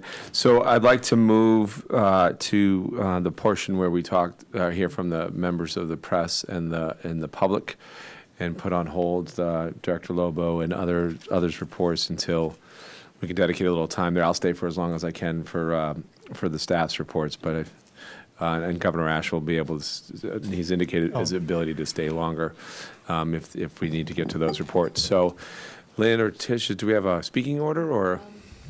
Thank you. Sorry, Governor Meehan. We have, I know you. I know there's a strong resemblance between the two. There is, yeah. In fact, when you sit close together, I feel like I have double or maybe parallax. But we both are, Vision. we're both Irish. We've been together so long, we start to look like we're together. Anyway, forgive my brief misstatement. Yes, there are a number of members of the public and media who had signed up, and unfortunately a couple have left, but two who had signed up to attend today's meeting had asked to speak, and we had made some accommodations for that, and thanks to the Governance Committee for looking at our recommendations and opening the way for speakers. So I'd like to ask that the first of them, Ann Noonan, speak first, followed by Tim Shamble. Each will introduce him or herself. Thank you. And if both would just identify themselves and who they represent, that'd just be helpful to us and for the record. Okay, thanks. Thank you. My name's Ann Noonan. I'm the Executive Director for the Committee for U.S. International Broadcasting. On behalf of CUSIB, I'd like to echo our heartfelt congratulations that was expressed yesterday by our Director, Ted Lippian, to both Susan McHugh, who has been elected to serve as Chair of Radio Free Europe, Radio Liberty Board, and to Victor Ash, who has been elected to serve as the Vice Chair. We also congratulate Tenzin Tetong, who was chosen to lead Radio Free Asia Tibetan Services. CUSIB remains deeply concerned about the ongoing and desperate situation in Tibet, which is causing the number of self-immolations to rise. We continue to support all RFA and VOA services for the people in Tibet, with the hopes that these communications will help their plight and offer them hope. CUSIB is completely opposed to the proposed elimination of Voice of America radio broadcasts to Iran and reduction of radio broadcasts to Afghanistan and Pakistan. Surely, money for these programs, critical for U.S. national security, can be found within the vast non-programming resources and bureaucracy of the International Broadcasting Bureau. We appeal to Congress not to allow these cuts to be implemented. Congress should provide individual media entities with more funding while insisting that IBB management structure be greatly reduced and reformed. Resources should be given directly to program producers who can manage them more wisely and more efficiently. CUSIB opposes the current sequester cuts to Voice of America Cantonese and Mandarin services. It is inexcusable to use sequestration to silence U.S. radio broadcasting while keeping the bureaucracy largely intact.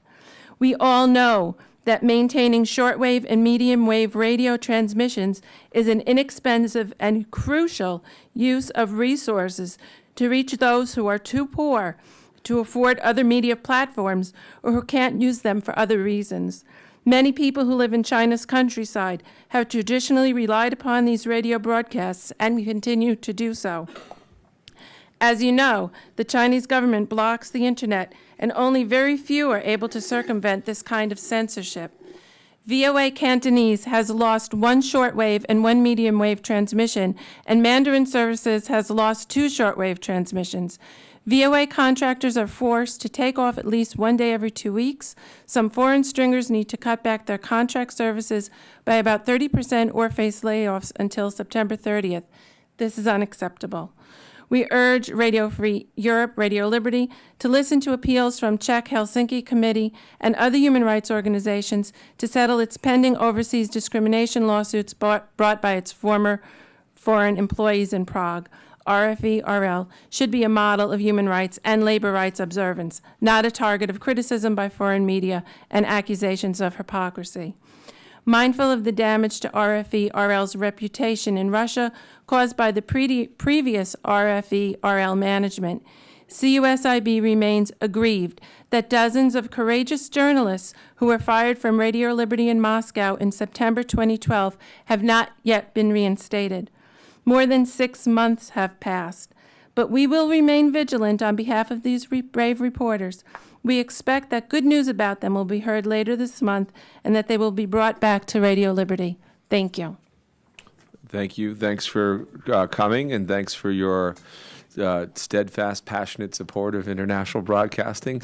Appreciate your time and energy and efforts, and your commitment to helping their greater cause here, Governor Ash. I might just add, Governor Meehan, that frankly, Mrs. Noonan is the regular on public comment because it was your inquiry as to whether or not you could address the board that got us thinking about And whether we agree or disagree with anything that's said, the important thing is people have a right to speak.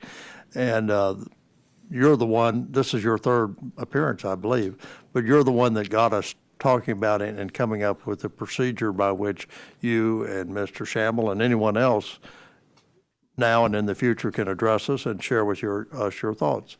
And I just want to thank you for that. Great. Tim? My name's Tim Shamble. I'm president of AFGE Local 1812, and I'm appreciative of Governor Meehan, Governor Ash giving me the opportunity to address you here. I want to talk about three issues. Two of them have already been touched upon by Governor Ash. But the first one is the RIFT employees who worked at OCB in Miami, because I recently got a call that some of them are now facing foreclosure notices on their homes, and they don't deserve this, and it should not be happening to them. They have proven that they were subjected to an illegal RIF. And to give some background on this, these employees appealed to agency officials when the RIF was first announced and informed them that they were being targeted because they had spoken openly with the GAO and the OIG about problems at the OCB. They also reported the apparent manipulation of employee positions in order to shield favored employees from the RIF. These concerns fell on deaf ears and the RIF proceeded. Agency officials here in Washington abetted the officials in Miami and even refused to honor their contractual obligation to negotiate the RIF, deciding instead to challenge that obligation. The employees were illegally RIFed in early 2010. The union filed a grievance, which in typical fashion was cavalierly dismissed at every step in the process, in which an agency official had the decision-making authority. Finally, we were forced to invoke arbitration, in which a neutral third party would make the decision. The federal arbitrator ruled that these employees were illegally separated from their positions. That decision was issued on November 19, 2011. At that point, many of the employees had been without work for more than a year. But agency officials working in your name, under your authority, refused to provide those employees with the back pay they deserved and to reinstate them in their positions. Instead, agency officials filed exceptions to the arbitrator's decisions with the FLRA in a desperate attempt to have the arbitrator's decision overturned. On September 25, 2012, the FLRA upheld the federal arbitrator's decision by dismissing or denying each of the agency's over 30 exceptions. And yet the agency still did not provide the employees with the back pay they deserved, nor did they reinstate them in their positions. By this time, some of these employees had been out of work for more than 2.5 years. This should have ended the process.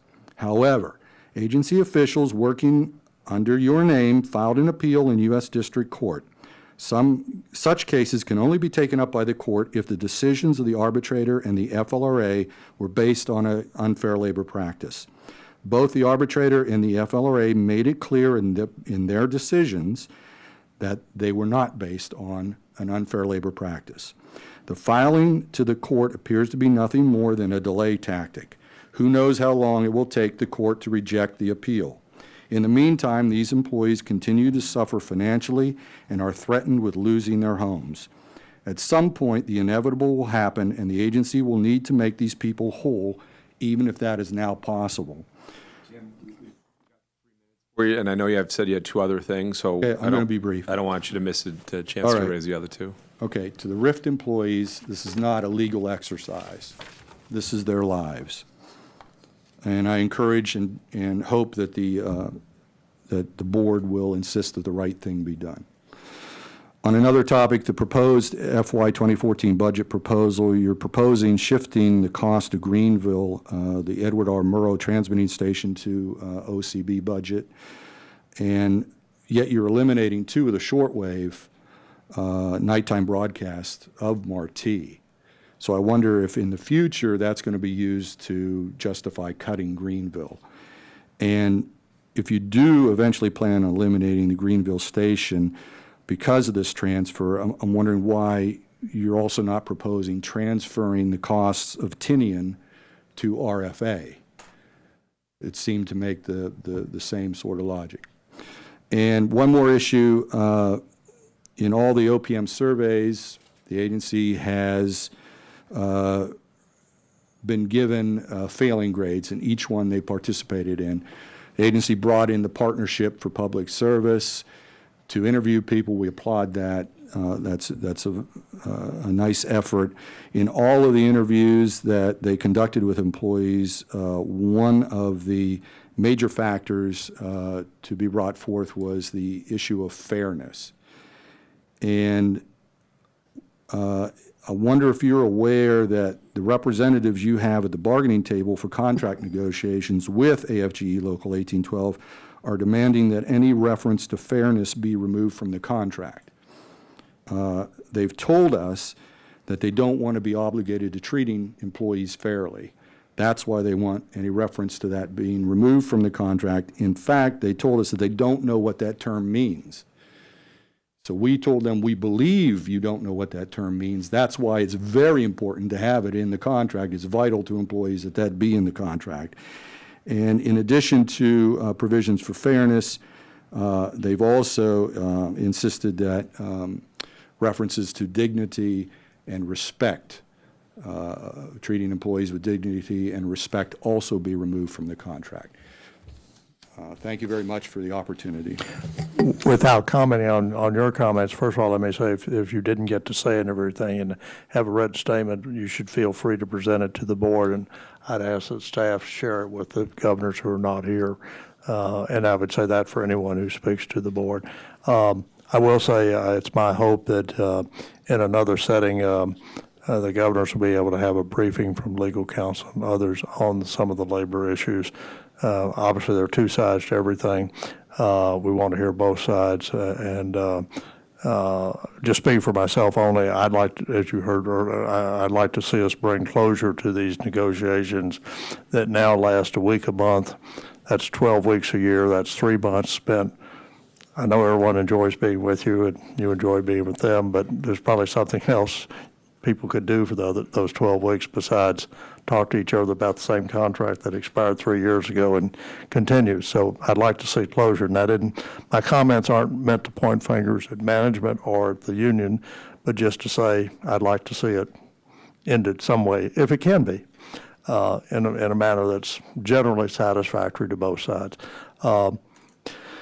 Certainly, I think the governors take very seriously the morale and issues, and while we don't want to micromanage, we are aware of the situations that exist in the Cohen building and elsewhere, and are sensitive to it. And but we're part-time. We'll do the best we can. We will have a town hall meeting on May 15. Encourage everyone to come. If these are issues that are shared by others, certain people should feel free to address their point of view. They should not necessarily expect an answer from each board member, but at least we will certainly hear it.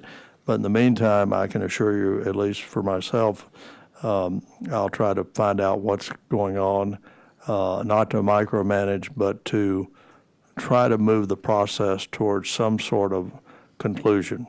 And so we the truth is we're all in this together, whether it's management, employees, and it works best when we are together, and it works not as well when we're not together. Thank you. Lynn, is there other media or public interest in speaking at this time? Well, no one had registered to do so. It's up to you, governors, if you'd like to open the opportunity for others. Only 2 people had requested in advance the opportunity to speak, but if you'd like to open the opportunity for others, it's your choice. Members of the public, media, staff, entity heads, anybody else want to speak? I know Dick Lobo does. I was going to send mine in writing.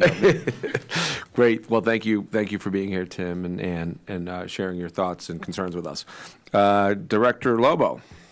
Thank you. And I wanted to comment, and I wanted to thank Tim Shamble because we had a very wonderful meeting last week, and a representative of his union came to our office and told us they were going to help us and cooperate with the partnership project that is in place. And so we're grateful for that. It's been a very busy several months at the IBB, as you can imagine. A lot of stuff going on. One of the most important things that we were working with and wrestling with last week was this National Defense Authorization Act, which was passed last year, and which the President signed into law in January of this year. And that act includes a provision that eliminates the longstanding ban on domestic distribution of our agency's programs. April Cabral, who's in our IBB front office, has taken the lead in working with agency stakeholders to draft regulations governing when and how our agency is going to fulfill domestic requests for release of our original programs and materials. And dozens of meetings have taken place with VOA and IBB staff, and the IBB Coordinating Committee was convened last week. It was a very robust meeting, lasted a good part of the morning, and it brought everyone together, including the grantees, into the discussion as to how best we can implement this old Smith-Mundt Act. And I've asked April to join us for a minute and give us the next steps that are going to take place, because the act actually takes effect on July 2nd of this year. So if April could step in, please.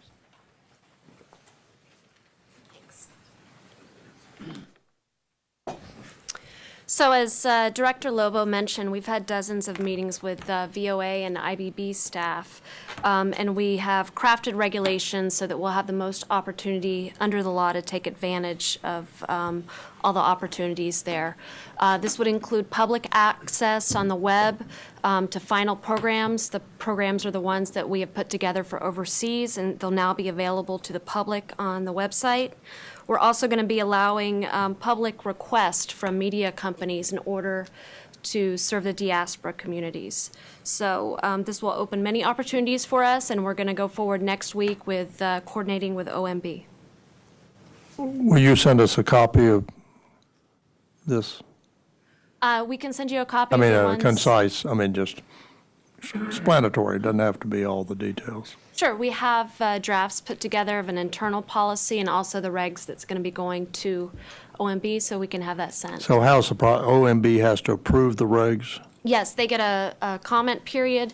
There also may be a comment period for the public before July 2nd. If it's not before, there will definitely be a comment period afterwards. So once OMB approves, then there's a public comment period.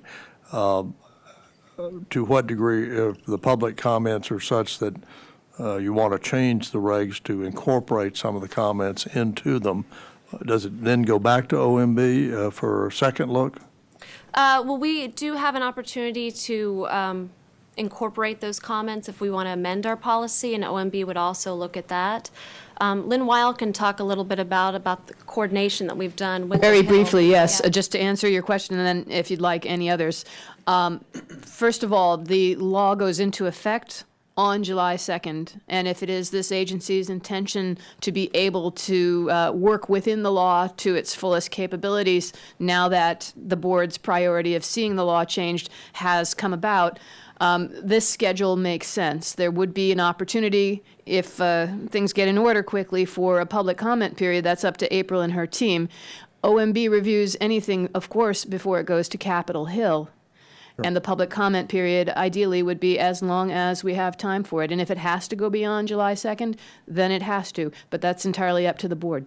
No, I think it's very important to have the public comment period and to advertise the comment period on our website so people will know, and then, have it 2 weeks, 30 days, whatever requirement. Then I assume there may be some tweaking of it as a result of the public input, assuming there's a high level. And then it goes to the Hill for approval by the appropriate committees in the House and the Senate? Or is We have already alerted the key members of staff on the Hill who were involved in this endeavor for the last several years, as well as our Oversight Committee key staffers, and they eagerly await the opportunity to see the OMB-approved first version of the regulations. It would be my hope, having done some of the shoulder lifting on this, that while I appreciate the spirit of the public comment, I would not want the wheels of government to slow this down. I was kind of surprised we had to wait 6 months. I know with my RFA chair hat on that we've had, 5 dozen media outlets anxious to use our material in a much more easily consumable way. No worries, Mr. Chairman of the RFA board. They're pulling it off the internet, so thus not violating. I'm shocked. There's jaywalking going on here.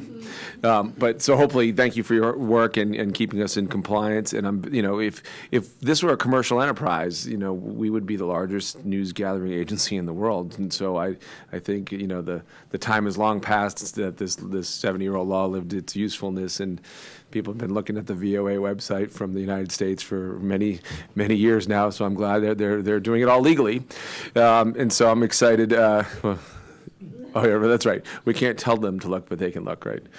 Oh, love this town. Anyway, so thank you for your report. I think I am now going to. Dick, do you have more, or are we going on to the acting CFO's report? Thank you, April. I just want to make sure that everybody realizes this is uncharted territory for us. It's a brave new world, and there are a lot of legal questions that we're wrestling with respect of who can use this material, to whom we let it be licensed to, if we will, how we deal with the various requests we're going to be getting, not only from media outlets, but from NGOs, think tanks, academic institutions as such. It was a very good, robust discussion last week, and there's a lot of stuff that's going to be good about this, a lot of stuff that we have to be concerned about.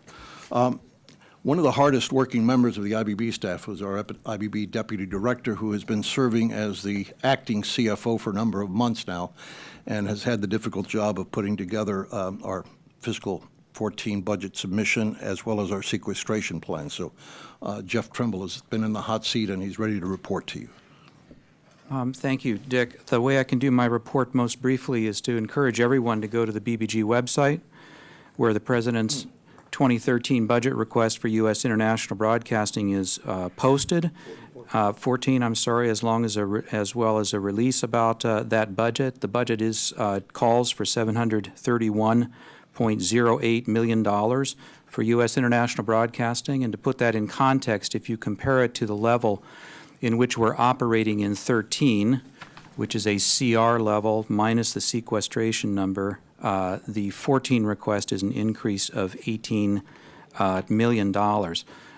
There's been comment here today about some of the reductions and some of the difficulties and challenges that are presented in this budget, as well as the fact that, of course, now it's in the hands of Congress, so there'll be action taken on this budget request.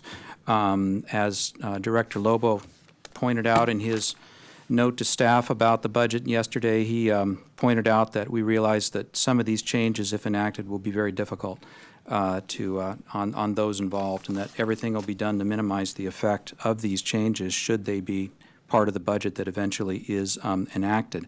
But I did want to point out that in these incredibly tight fiscal times for the U.S. government, the President is showing real support for U.S. international broadcasting by including $13.9 million in new investments for U.S. international broadcasting, primarily in support of critical initiatives to counter violent extremism. And these include funding for creation of a multi-channel, multi-language information and engagement initiative targeting youth in the Trans-Sahel region of Africa, picking up on what David was talking about on his trip, resources to go to expand broadcasting exactly for that area. And these resources, $8 million total, would go to Voice of America and to Middle East Broadcast Networks.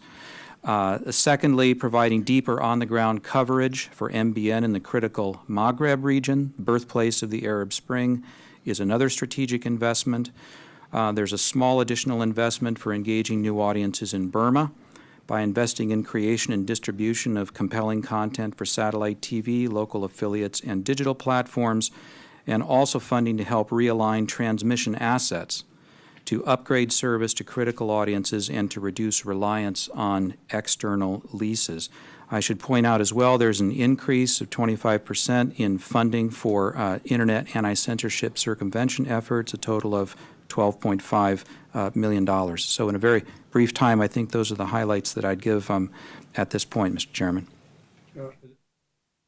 Just to ask a question, as we all know, the creation of a CEO is part of the President's budget request. And while we've seen, although we couldn't talk about it because it was, quote, pre-decisional, the actual legislative text that is proposed, I assume it's now public. And is that on the, if you click on, I haven't done it, can you actually see the proposal for the CEO and Yes. what all is involved in.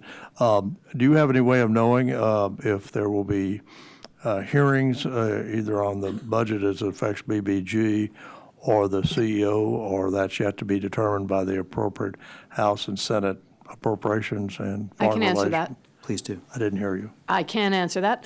There are going to be hearings in all four of our oversight committees on the Function 150 budget, which funds foreign affairs.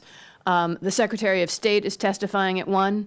At the other, it's the administrator of the USAID and the president of the Millennium Challenge Corporation. Those are the hearings that are planned, and those are customary hearings on the foreign affairs budget.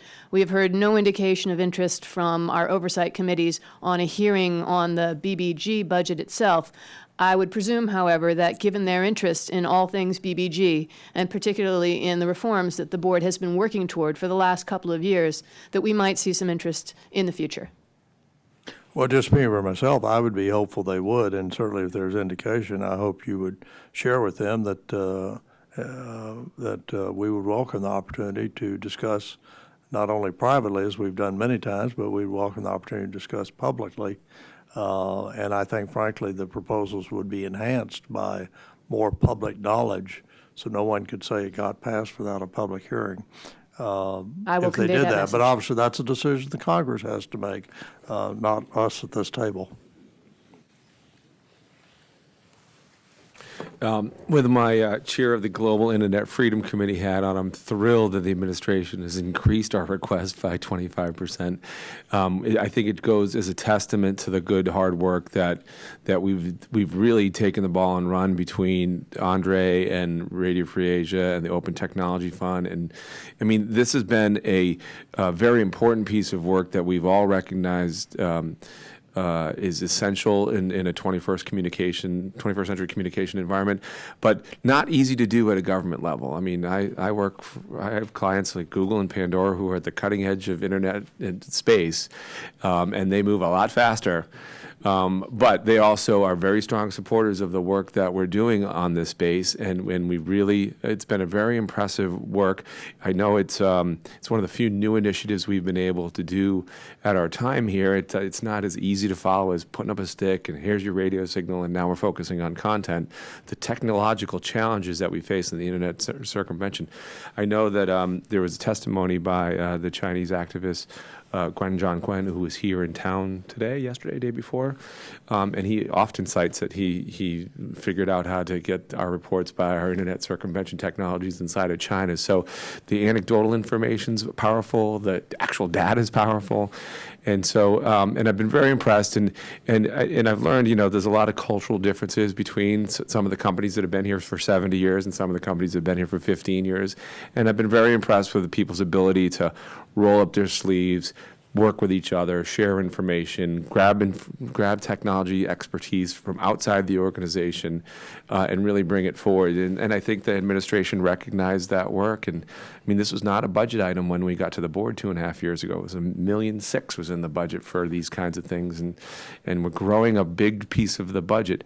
And I know others would like us to, spend half of our budget all on this, but I think smartly spending the money that we have, and if Congress wants to give us some more money, we're going to take it and put it to good use. So, and I'm ready to work with anybody who wants to expand our budget.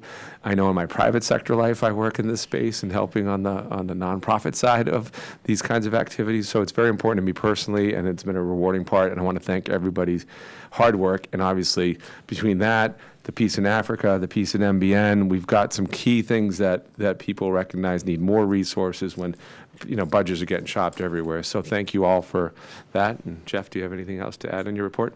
Terrific. So in the remainder of the reports, we'll just be in writing, and Governor asks that's okay with you? That's fine. Ms. I got on email. Brandon, you got something to do? Your report from Ms. Trom, but if Okay. you could print it out. Andre, you? Just print it out. I would love to.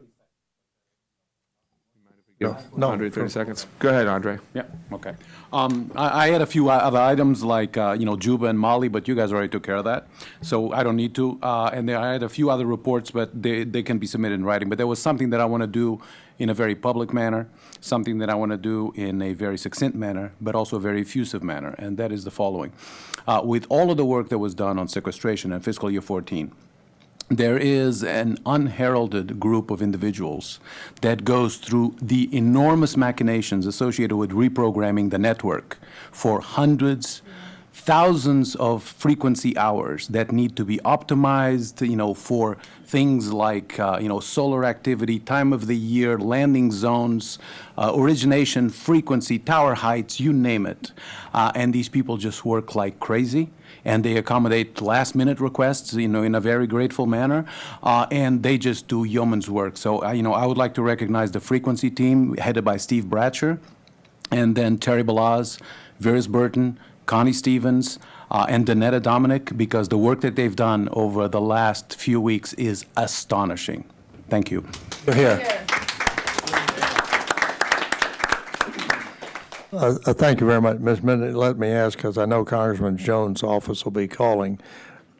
Does the sequestration or the budget adversely impact the Edward Murrow Greenville transmission statement? Anyone going to be laid off there that you know about? Not to the best of my knowledge, sir. There is reduction in frequencies, and the effective in fiscal year 14, the station will become, as per the president's budget, the responsibility of OCB. Well, I'm not as quick as everybody else, so somebody's going to have to explain to me what that really means. Okay. And I'm sure it means something. They're not just, some bookkeeper's done something and it has some impact, but at another day, at another time, we'll do it. But I would suggest you prepare a memo to explain what that does, because I know, so we can just give it to Congressman Jones. Thank you. Lynn. And in the spirit of Andre Mendez's report, I too will reduce mine to just a minute. You already have a written report from my office, but as an update, since that was filed, we did have the budget submission yesterday, and it's thanks to the hard work of all parts of our office, led by the directors, respectively, of Public Affairs, Tish King, and Graphics, Talita Johnson, as well as Susie Carroll, our congressional coordinator, that we were able to pull all of that together in very short time with very complete information, including in a book that we'll be using for briefings on the Hill, as well as the town hall meeting to help prepare the board for that, so you'll have your information in detail, and in other ways. So it was a fantastic effort, and I want to thank as well Deputy Director Trimble for his leadership of the CFO's office. This was apparently a very difficult, long, involved process to get everybody more or less happy with the budget, though nobody's going to be entirely happy, given it's a compromise, and thanks for your cooperation with that. Any word on whether or not there might be a confirmation hearing by Senate Foreign Relations on Jeff Shell's nomination to be board member and chair? It's part of my report, but I happily answer your question. Yes, his nomination papers were prepared again when his intent to nominate, the White House's intent to nominate him was advertised in January. Those papers should be going up to the Hill, and there should be an announcement. No, they've been finalized, Governor Ash, but the White House is looking at them. So we've done our bit. But yes, I understand. And I imagine that we'll soon be hearing about another, perhaps more than one board nominee. And if that's the case, of course, we'll have the opportunity to have them go up to the Hill as well for courtesy visits so that we can see about getting this process forward. We have done everything we can up to date, and it's now up to somebody else. But to understand that not all the paperwork has gone to the committee, so therefore they're not in a position to hold a hearing until they have all the paperwork. They wouldn't in any case, because it's the practice, as you probably recall from your own confirmation process, it's the practice of that committee to wait. If there are two openings, one Republican, one Democrat, they wait until both candidates are there. I understand that, but that's a separate issue from Mr. Shell's paperwork, if I understood what you said. Mm-hmm. Not all of it has gone from the White House to the Senate at this point in time. My knowledge, and unfortunately Susie is not here today to verify that as of today. I appreciate Lynn's kind words, but I want to pass them right along, and I hope they're watching downstairs now, to the CFO team, which worked incredibly long hours to pull this budget together. It was an extraordinarily complex year for federal agencies to do budgets in the sequestration environment and the terrible uncertainties that have existed. So, in particular, the budget team downstairs, headed by Charlene Dunn, really put in incredible hours and hard work to get this budget proposal finished. Thank you. Yes, I came to Washington 29 years ago. I don't remember the year that they put the budget out in April. The cherry blossoms are usually not quite popped yet when the budget arrives, never mind all the work that the sequestration cost. In fact, I remember submitting our budget, last September, and I almost forgot what the numbers were. It's been so long that it's been pending. So thank you all for your hard work. I know that's a lot of extra hours and a lot of extra work, and it's not an easy time to be in public service, but I appreciate everyone's commitment and hard work. So I believe that the board will meet on the afternoon of April the 24th. The Strategy and Budget Committee will be meeting on May the 15th and June the 19th in Prague, at the next scheduled board meeting, second next scheduled board meeting, I guess, on the 19th and 20th. And with that, the motion to adjourn, or did we already achieve that? We may have already achieved that. I think we adjourned. Yeah, we effectively done. So thank you, everybody. Have a great day.